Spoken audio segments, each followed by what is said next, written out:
Hey guys, welcome back to the Forgotten Working Class podcast. I am Tiffany. I'm John. And we're the Pendletons of Arcing Ahead Blue Collar Apparel line. Today we have with us a real life hero. Today we'd like to introduce you all to Curtis. Curtis is a first responder. He is part of Palm Beach County Fire Rescue, and Curtis was actually there the day John got hurt. He was one of the first responders on scene, and we've made friends with him over the last 4 years. And today he's going to tell us some stuff that we've never heard before, and maybe we have, but we don't exactly remember. We met Curtis a couple months after John came home from the hospital. A friend of ours organized for the fire department to come over and drop off some toys for the children for Christmas. And at that time, it was actually, we were told that Curtis was there that day. So welcome, Curtis. Thank you for coming on. Thank you. So are you friends with any of your other patients? No. Not really. How does it feel when you see John? It's pretty, it's exciting, especially for the type of call that we ran. Never would have thought you were going to make it. Yeah. That was one of my questions. Yeah. The way it came in, it just didn't sound like it was going to be something that was going to be savable, Throw us into it. What did you guys hear? So to jump in, it came in as like an electrocution and possible dismemberment. So preparing for that, when we get responded, essentially it was our engine and rescue going out there. And then the way it came in, that you were trapped underneath like a 1 million pound machine. We're like, oh, there's no way like our engine and rescue is going to handle this. So then our special ops unit got dispatched along with, I think, another engine and rescue. So on our way out there, it's almost a 30-minute drive to BFE where you guys work. So on the way there, we're kind of like going over like what the game plan is going to be, because electrocution, possible dismemberment, you're looking at a lot of bleeding, if the machine is still charged, so we ended up getting a hold of somebody that was on scene to make sure the unit was actually shut down. So there was no power to the unit, so if we got there, we're not worried about potentially getting electrocuted also. And our unit was the closest one there. So it was a good 25-minute drive there, so all the other units were going to be a hike. So I knew we were going to be on scene for a while before anybody else got there. So we're trying to go over what we were going to do. And essentially everybody's like, oh, well, we're going to be medical. And I'm like, how are we going to sit around for 25 minutes, being medical, not standing, not doing anything, So when we got there, it was really hard to get there because, you got like dirt mounds all over the place. And you're going all over the place. And it was a point where we're trying to drive around this like massive hill and we're on the brink of like, tipping over in the rescue. So I'm sitting in the back seat because I was maybe 3 years on and I'm like getting nervous, these guys driving. We're gonna need rescue soon. Oh my God. So we finally get there and it's like a building, massive city unit that you were trapped under. So I just grab my go bag and I go. And I get to the unit and everybody's like, oh, he's underneath it. And I'm like, oh, where? Like, how is he trapped underneath it? And there was like, obviously like that gap underneath to be able to crawl under. And I see two guys underneath it. And I was like, hey, come out, blah, blah, blah, what's going on? He's like, oh, he's inside of it. It's like, all right. So I crawl underneath and I'm essentially looking at you in a hole big enough for one person. Just for you. You can't even get you have to go one arm in and then the other arm because your shoulders won't even go through the hole. It's so small. So I'm sitting underneath there, laying on my back, essentially having my foot or my hand on your leg, and you keep trying to crawl back in. So I'm trying to like coax you and like talk to you to pull you out, and obviously you had no idea what was going on. You kept trying to crawl back in. I'm like, no, come out. I don't remember how long I was underneath there, but I'm getting covered in oil. Oil's just dripping down, and finally, start getting you from underneath the hole. And I was like, all right, well, he's got both of his legs, cool. Then your waist comes out, and then I see your arms. I'm like, oh, well, he's got both his arms. I was like, so much for the dismemberment part, and then your head comes out, and I was like, oh my God, how's this guy alive? You had that like charred electrocution to your head. Yeah, it was a big square. Yeah, and it was deep, covered in oil. I'm like, how is this guy like talking, moving, anything? So I was talking? Yeah. We heard you were saying some things. You were like groaning and moaning, like pain. You were. I don't remember what you were saying, but you were definitely talking. And so as you came out, you essentially tried to crawl like your way out, and I'm like, stop moving, So I had them throw the backboard underneath, and we kind of slid you, like rolled you onto the backboard, and then we kind of slid you out. And once we got out, we kind of carried you to the stretcher, pushed you into the rescue, and I'm covered, man. Oil and grease everywhere. Yeah. So I'm trying to wipe myself down. We had other units there, but some of the ops units couldn't make it because of the path to get there. The terrain, yeah. Bad. So I think the only people that ended up getting there was our rescue, and the engine took another route to get there. So we finally got you to the back of the rescue, and I cleaned myself off as much as I could, and they're cutting off your suit, and I just dive in. We start dropping large bore IVs, dropping meds to kind of knock you out because you needed to be sedated immediately, So once we were able to do all that, Trauma Hawk obviously landed. We were able to get you to the Trauma Hawk. I gotta stop you.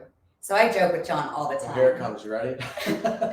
Did John poop himself? Oh, I have no idea. I don't know. Because you cut the clothes off his body, and I'm like, you had to have pooped yourself. I mean, you're electrocuted by 4,160 volts to the top of your head. You had to have lost everything at that time.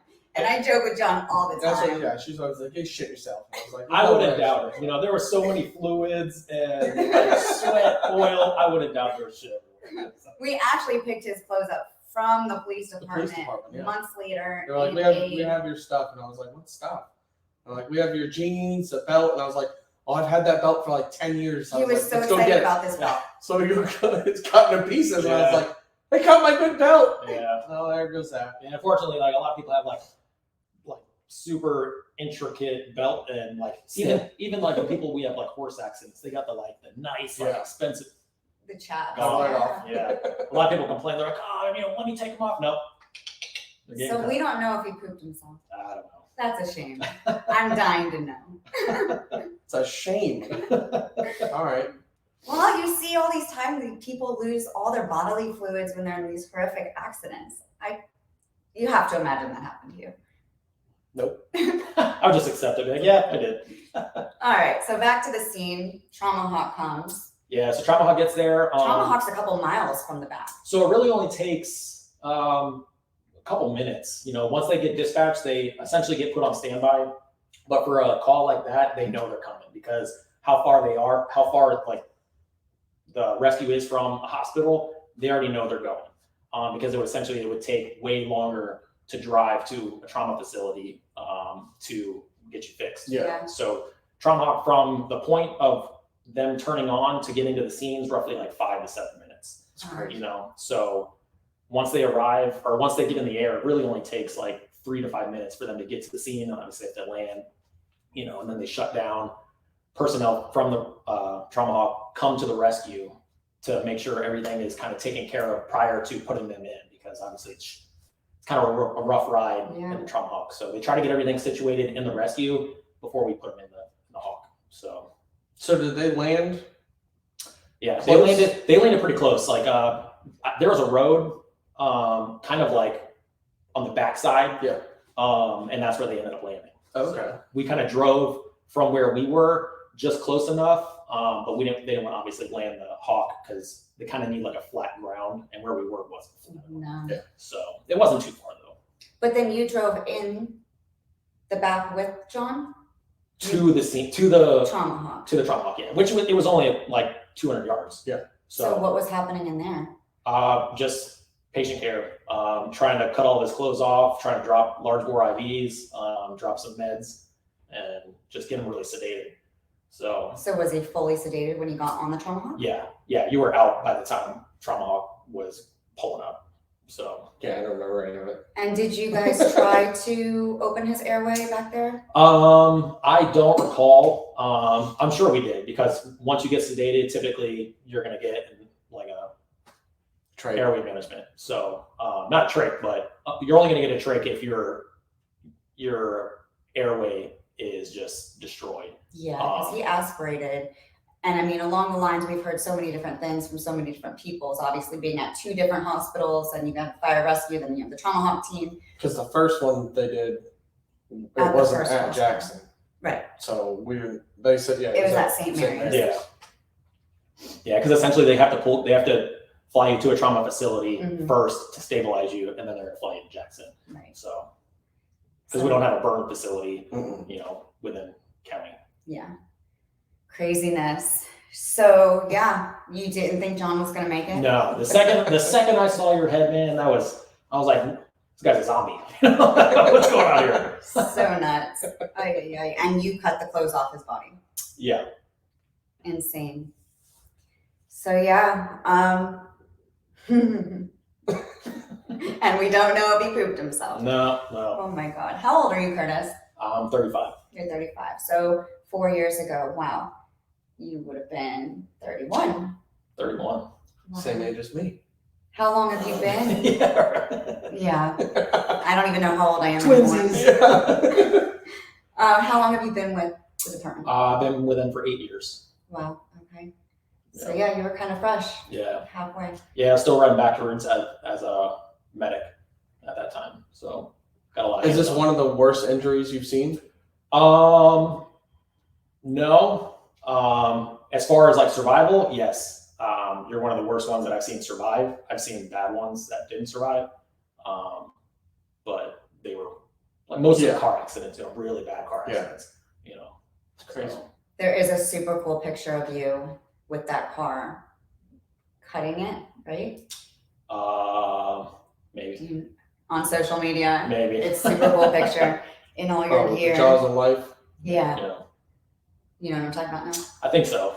I think that was more of a It's training. Yeah. Okay. It's not- Either way, super cool picture, whoever took that. Yeah. I ended up doing almost 400 hours. I became a Florida urban search and rescue specialist. So it was essentially like VMR, which is vehicle electrification, trench rescue, collapse tech, confined space, all these different classes to become a Florida urban search and rescue FLUSAR specialist. So, Oh, wow. Yeah. Wow. That's awesome. Yeah. It's very cool. A lot of hours. Yeah. A lot of training. And you have all that under your belt. Yeah. Well, not That's only incredible. that, but Curtis is also a veteran, and we have Yeah. the utmost respect for our veterans. Yes, that's right. Tell us a little bit about that. Man, that was a long time ago. Come on, we're 35. Yeah, so I joined the Marine Corps back in 2006, right out of high school. I think we graduated in May. I left in June. And I did 5 years active duty. I was a diesel and hydraulic mechanic. And I was stationed in Fort Worth, Texas for 2 years. And then I went to Iwakuni, Japan for 2 years. So it was, That's cool. That's very cool. That's our first Yeah. time hearing that. yeah. Very neat. So nothing too crazy. I mean, Did you party there? So I wasn't a big partier, I partied in Texas. But when I was in Texas, I volunteered because I was part of a non-deployable squadron in Texas. And I had to volunteer with other squadrons to go on deployments. And there were so little people in my shop. When I volunteered for other places, I kind of got denied. So there was a point where I kind of gave up. I was like, I'm just going to ride out Texas, whatever. And I got an email that I had orders to go to Iwakuni, Japan. And I was like, I'm not going, And one of my sergeants told me like, oh yeah, just look, you don't have to go. It just looks bad on reenlistment. So I was like, I'm not going to reenlist anyway. I was like, I'm just going to do my 5 years and get out. And I think it was like maybe 4 weeks before I was supposed to go, I got a phone call from the career planner. He's like, hey, why haven't you been in my office? You're leaving 4 weeks. I think it was sooner than that. So I think it was like 3 or 2 weeks. And I was like, oh no, I'm not going to take the orders. He's like, no, these are voluntary. He's like, you're leaving. And I was like, oh my God, I had to sell my car. I had to get rid of everything, And so I ended up going to Iwakuni, Japan. And for the first few months, I wasn't about it. I came home like every 3 months, for like 2-3 weeks. Oh, wow. And after a while, it wasn't so bad. I was in charge of the visiting aircraft line. So any visiting aircraft that showed up to that base that wasn't part of like one of the squadrons, I was in charge of parking, fueling, crew transportation, hazmat, and anything that was on the plane that needed to be taken off. Essentially, I was in charge of. And I had my guys. I had a couple like Japanese contractors that were there for years, so they kind of handled a good portion of it. And then like in the wintertime, I went snowboarding in the mountains every weekend. That's super cool. It was pretty cool. But I knew like after my time, I was like, this isn't what I want to do. And then I want to re-enlist and essentially be 9 years in. And I'm like, well, I might as well career this, So I made the decision to get out, and the rest is history.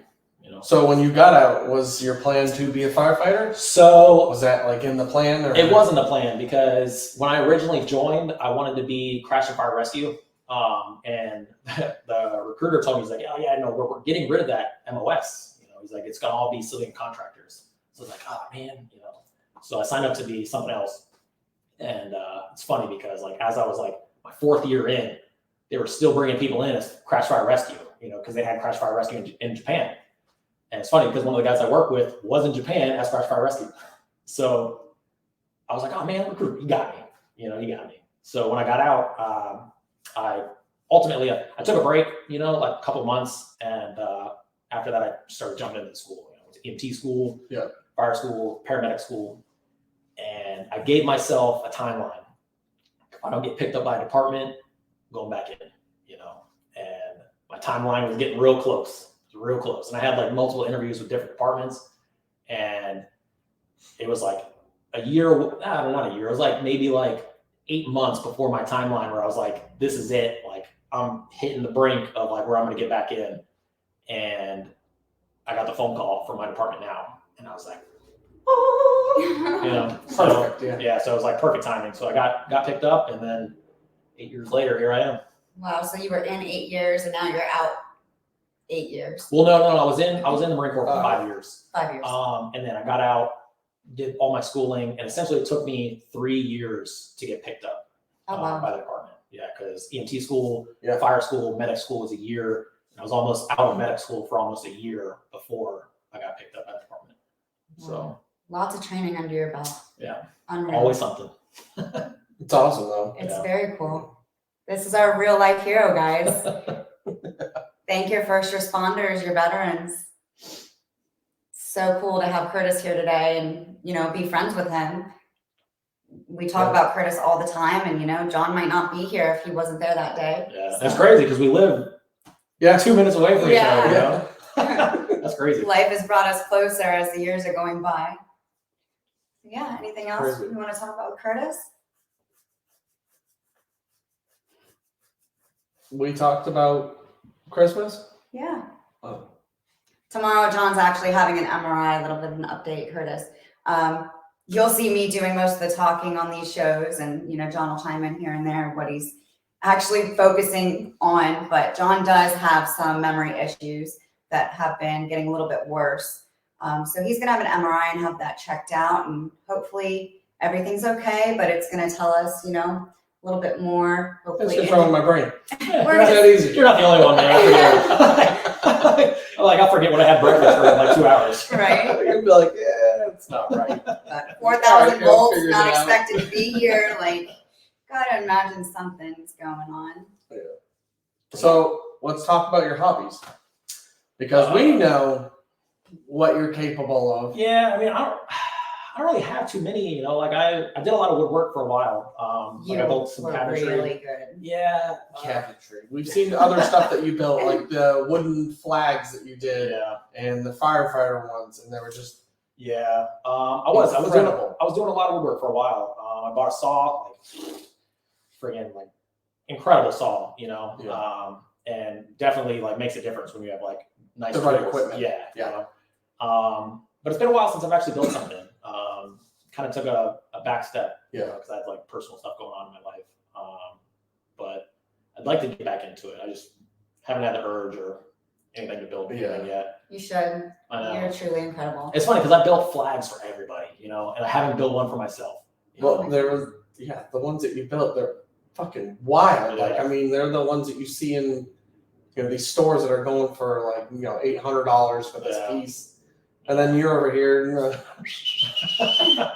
building them all out and everything. Yeah. So but I mean, it was more of a hobby, that I like doing, and then once it became kind of a what's the word? a job. A job. That's not fun anymore. It's not, and then people complain and people put you on a deadline. I'm like, I'm doing this because I like doing it, not because you want me to do it, So I lost interest for a minute, that's why I kind of took a step back. But like I said, I love doing it, man. Like I built my own closet. I built multiple closets. I built a dog like buffet thing in my house with like vertical dog doors, I saw it. It's like a cage. Yeah. Super cool. Yeah. But yeah. Other than that, I go bowling. Yes, that's right. Bowling's cool. Yeah. You just joined a league? I did. I just joined a league a couple weeks ago. And I need to start sandbagging.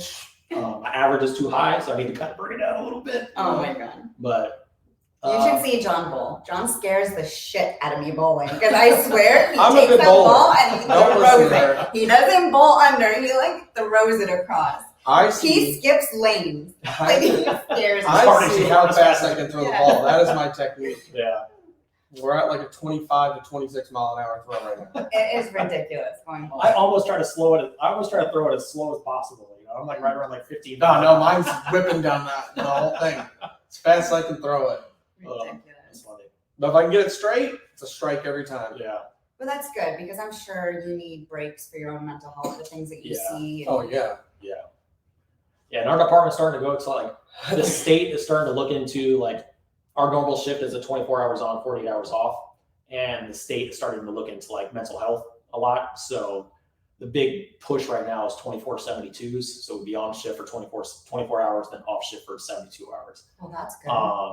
And they would end up getting rid of our Kelly Day and all this, but I would love a day off, like that extra day off, because sleep is a big issue, so when you get off shift, you're almost trying to recover, you almost need to go to sleep as soon as you get home from running calls all night. So that first day off really isn't a recovery day. That second day off is your day off, but then you're going right back into work the next day, so you're looking into 24/72s because that second day is almost like your day of recovery. And then you have that additional day off before you go back to work, which would be nice, but that was like my Sunday was my day off, but Saturday was a half a day. Yeah. So we'd work, 1 a.m. to 12, and then you get the rest of the day off. And it's like, oh, awesome. Today I get the rest of the day off. Sunday's my day off. Well, it's really not, because Sunday you wake up, you go out to, have lunch, whatever.